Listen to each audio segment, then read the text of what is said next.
Puente, todo este asunto del titular de la FEPADE, qué pasó, qué va a pasar, y para platicar de esto y si vamos a volver a ver a Santiago Nieto en la FEPADE, vamos a ver, platicamos con Genaro Villamil. Genaro, muy buen día, ¿cómo estás?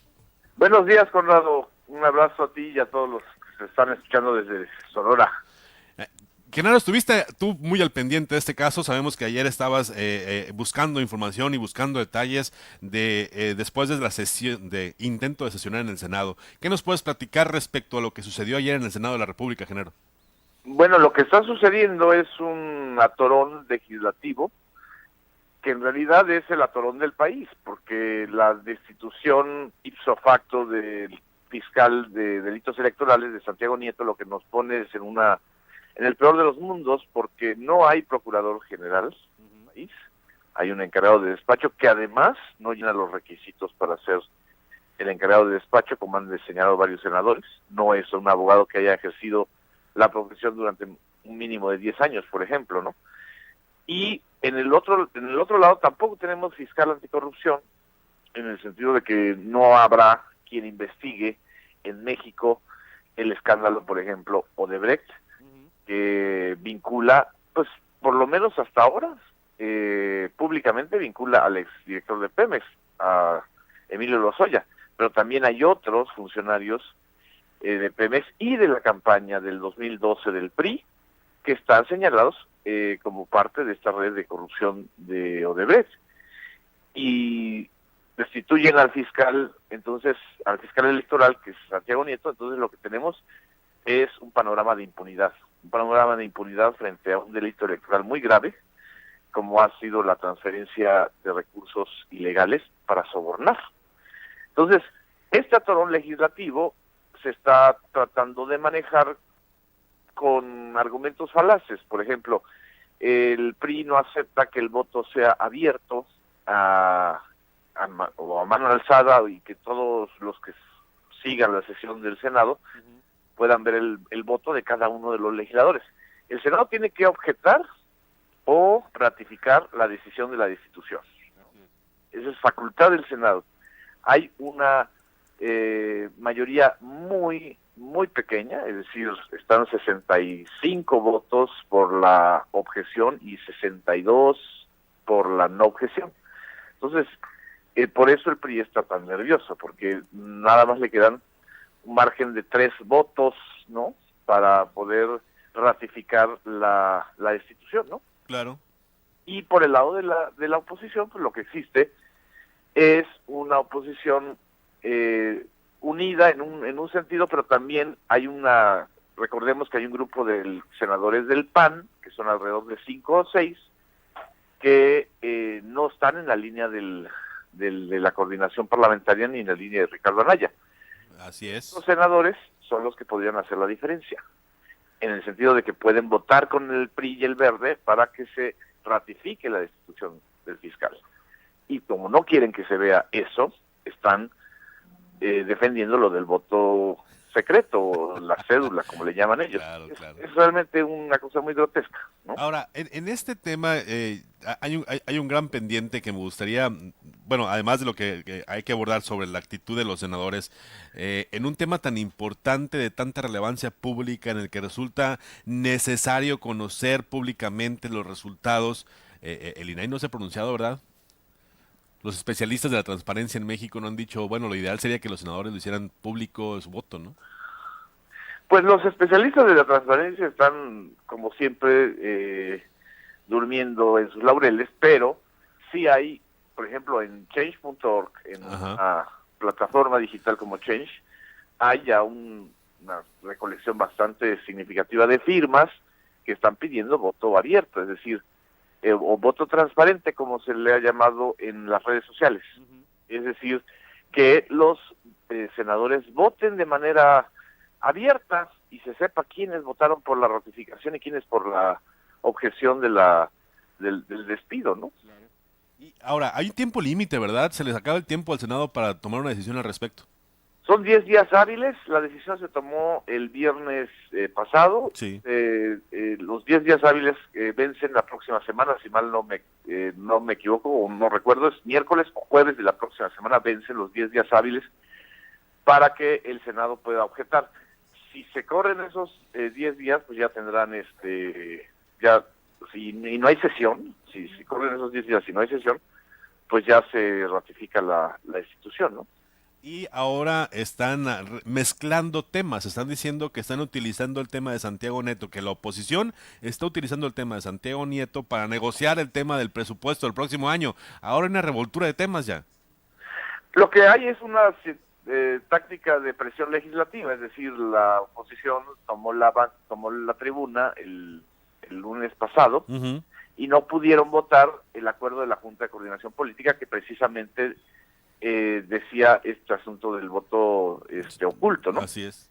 Y ellos están diciendo que no van a dictaminar la ley de ingresos. En realidad lo de la ley de ingresos surge de última hora. Es como, Yo sí, creo que finalmente van a dictaminarla porque claro. es un asunto que involucra a todos los estados del país, ahora sí es el asunto fiscal, no de los fiscales, sino es el asunto fiscal. Pero aquí el tema es si ratifican la restitución del fiscal, es decir, si Santiago Nieto Sí. no lo repone como fiscal de delitos electorales, ¿de dónde va a sacar el PRI las 2/3 partes de los votos que necesita para nombrar otro fiscal? Es decir, no podemos entrar al 2018, como ya estamos, sin fiscal de delitos electorales. Es el peor de los escenarios posibles, ¿no? Entonces, este asunto está más que torcido y complica la visión o el desarrollo del proceso electoral del próximo año, pues, porque estamos hablando del titular de la Fiscalía Especializada en Delitos Electorales.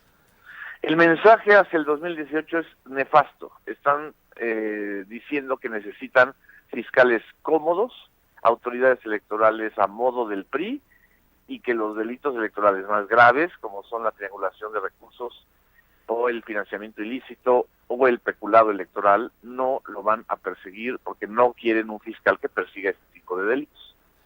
Y hay otro detalle ya en el ámbito social que a mí me llama la atención y que quisiera platicarlo rápido contigo, Genaro.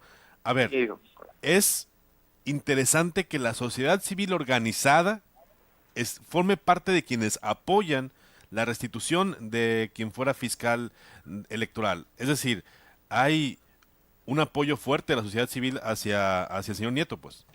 así es, yo nunca había visto a un Exacto. funcionario, la verdad, yo nunca había visto que un funcionario de este gobierno fuera apoyado por las organizaciones y por el bloque opositor de esta manera. Quiere decir que algo habrá hecho también muy bien este fiscal para generar ese elemental grado de confianza que se necesita para que tú tengas a una autoridad que investigue delitos electorales. Tenemos un país en donde tenemos un INE que Ujú. está plagado de desconfianza. Es decir, la gente no confía, los ciudadanos que no sean priistas, Claro, no confían en este INE. Y por otro lado tenemos un tribunal electoral también dominado por el oficialismo. claro. La única instancia que hacía contrapeso era un fiscal que investigó, que sancionó, por ejemplo, en el caso del Estado de México, él no pudo evitar el fraude electoral, no es función del fiscal, Claro. pero sí sancionó y detuvo a muchos de los que ejercen este llamado turismo electoral, por ejemplo, ¿no? Ujú. Y también sancionó las llamadas intimidatorias que recibieron varios de los ciudadanos que iban a ser funcionarios electorales, ¿no? Es decir, se necesita un fiscal que tenga la capacidad de actuar en el momento y parar a los que ejercen el fraude. Eso es lo que no quiere el gobierno. Y además, como ha sido característico de los últimos años, la autoridad completamente opuesta a la expresión de la sociedad a través de las redes sociales, ¿eh? Así es, y además están usando de argumento algo realmente patético. Están acusando al fiscal no de hacer mal su trabajo, no de ser injusto, sino supuestamente de filtrar documentos de Odebrecht a la prensa. Lo está diciendo la PGR, que es la reina de las filtraciones. Lo está diciendo Claro. este gobierno que se ha pasado filtrando todo el tiempo partes de los expedientes para estigmatizar a inculpados. Entonces, ¿dónde está la credibilidad de ese argumento? Sí, claro. Aquí en Sonora fue muy común el año pasado las fuentes internas de la PGR exponiendo datos de la investigación contra Guillermo Padres, por ejemplo. Exactamente, ¿No? litigando en medios sobre Guillermo Claro, Padres, claro. en medios a favor o en contra de alguno de los grandes pillos de este sexenio. Entonces, que no me vengan con tonterías, por favor. O sea, si al fiscal lo van a destituir, que sea por ineficaz, por consentir el fraude, por ejemplo, por no evitar que hayan mapaches electorales.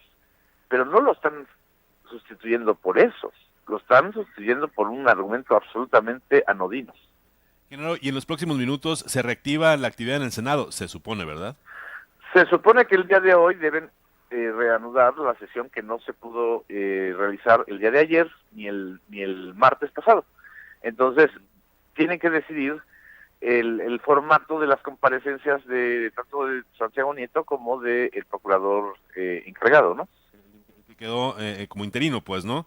Y Porque, este bueno, Arturo Elías. hasta sin procurador nombrado tenemos, pues. Es que además puede salir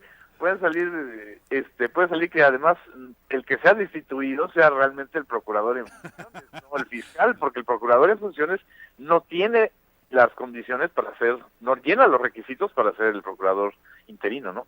Claro, pero sí tiene la posibilidad de hacer destituciones si le da la gana, pues. Es muy Bueno, si interesante. se la ordena el presidente de la República, pero él dijo que no, que él tomó la decisión a solito, ninguna presión de Peña Nieto, que se lo crea su mamá, la verdad. No, por supuesto, ¿no? Por supuesto. Y luego cuando uno busca el famoso código de conducta de la Procuraduría, pues no encuentra nada que tenga que ver con todo lo que dijeron, pero en fin, habrá que ver si a lo mejor el trato con el ciudadano también y todo ese asunto. Así es. Se complica. Genaro, te agradecemos mucho esta mañana tu colaboración, de verdad, muchas gracias. Sabemos que participas hoy en un evento acá en Hermosillo a distancia, ¿no? También vamos a poder contar con tu Fíjate que colaboración. desgraciadamente, precisamente por este tema, no me pude trasladar a Hermosillo. Yo estoy aquí al pendiente de lo del Senado. Vamos a hacer una transmisión vía Skype Ujú. en el evento de transparencia, justamente. Así es, así es. Vamos a estar al pendiente de tu colaboración también acá esta mañana en la Universidad Quino y te agradecemos mucho el contacto con Proyecto Puente. Al contrario, Gorlando, muchas gracias. Muchas gracias, mucho gusto. Genaro Villamil, colaborador y bueno, periodista de Proceso. Usted puede seguir a Genaro Villamil en redes sociales y además estar al pendiente